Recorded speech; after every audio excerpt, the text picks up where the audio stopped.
ఇంకా ఏ ధర్మం మీదైనా సరే ఇలాంటి అపవిత్రం ఒక చర్చి మీద జరిగిన, ఒక మస్జిద్ మీద జరిగిన దేశం అల్లకల్లోలం చేసేస్తారు, ప్రపంచం అంతా మాట్లాడతారు, గ్లోబల్ న్యూస్ అయిపోద్ది.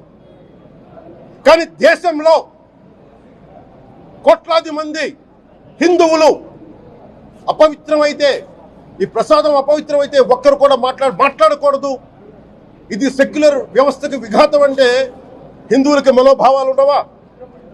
ఇది ఒక్కరు నిందించట్లా, అసలు మీరు ప్రస్తావన చేయకూడదు, ఇది తప్పు, ఇది మాట్లాడకూడదంటే ఎట్లా? ఇదే వేరే మతానికి మీరు అన్వయిస్తారా? నేను అన్ని మతాలని సమానంగా గౌరవించేవాడిని, ఇస్లాంని గౌరవించేవాడిని, క్రిస్టియానిటీని గౌరవించేవాళ్ళం మేమందరం. సనాతన ధర్మం అని మొత్తుకుంటున్నాం. దేనికి సనాతన ధర్మం అంటే?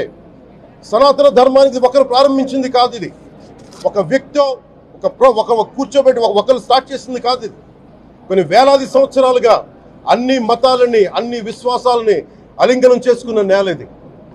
అలాంటి విశ్వాసాలకి దగ్గర తీసుకున్న ఈ నేల మీద ఇలాంటి అపవిత్రం జరిగితే, రిపీటెడ్గా జరిగితే, ఒకసారి కాదు, 2 సార్లు కాదు, రిపీటెడ్గా జరిగితే ఇప్పుడు కూడా మాట్లాడకూడదంటే అది తప్పు చేసిన వాళ్ళం అవుతాం. మేము దోషులకి శిక్ష పడాలి. ఫుడ్ అడల్టరేషన్ ఇది మేము కాదంటలా. టీటీడీ బోర్డు, అప్పుడు టీటీడీ బోర్డు బాధ్యత తీసుకోవాలి.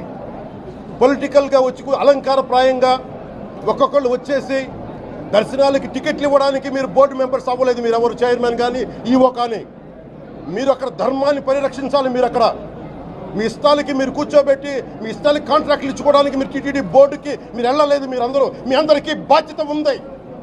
మీరు నిర్ణయించుకోవాలి.